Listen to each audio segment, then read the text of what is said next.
Hindi maiwasang mapansin ng mga netizen na very close si Casey Concepcion sa mga kapatid niya sa side ni Gabby. Ayon sa mga fans, kitang-kita ang ilan sa mga photos na ibinahagi ni Casey na nandun si Gary Concepcion, pati na rin si Samantha. At nag-spend nga sila ng tila weekend at ng Holy Week sa nasabing lugar ni Gabby sa Lubo, Batangas. Ayon kay Christina or Casey, core memories unlocked with my sisters, a weekend to remember. Makikitang tila nagkukulitan din sila at gumawa pa ng guacamole ang kanyang kapatid na si Gary.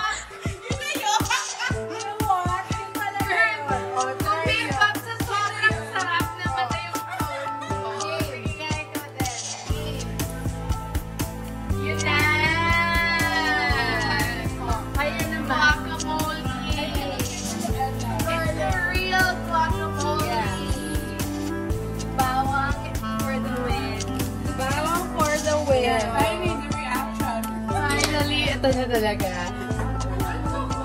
Right? Ayon kay Samantha Concepcion, my lovely family. Sa puntong ito ay mas nakapansin-pansin na nag-i-spend ng maraming time si Casey Concepcion kay Gabby Concepcion na kung saan ay namimiss ng mga fans na sana daw ay makita rin nila na kasama ni Casey si Sharon Cuneta. Matatandaang last year ay nagkaroon ng tila pag-unfollow sa Instagram ni Casey Concepcion, sina Kiko at ang kapatid ni Casey na si Frankie Pangilinan. Although inamin naman ni Casey at ni Sharon na maayos na ang kanilang relationship, pero nakikita at nararamdaman pa rin ng mga netizen na tila nawala ang closeness pagdating sa kanilang pamilya.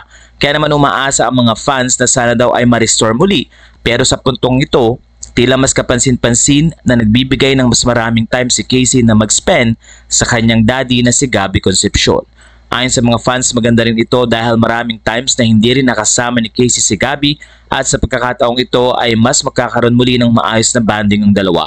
Prayer naman ng mga fans si Sharon at Casey na maging maayos ang relationship ni Casey sa kanyang family at muling makita ang masasayang photos na magkakasama sila.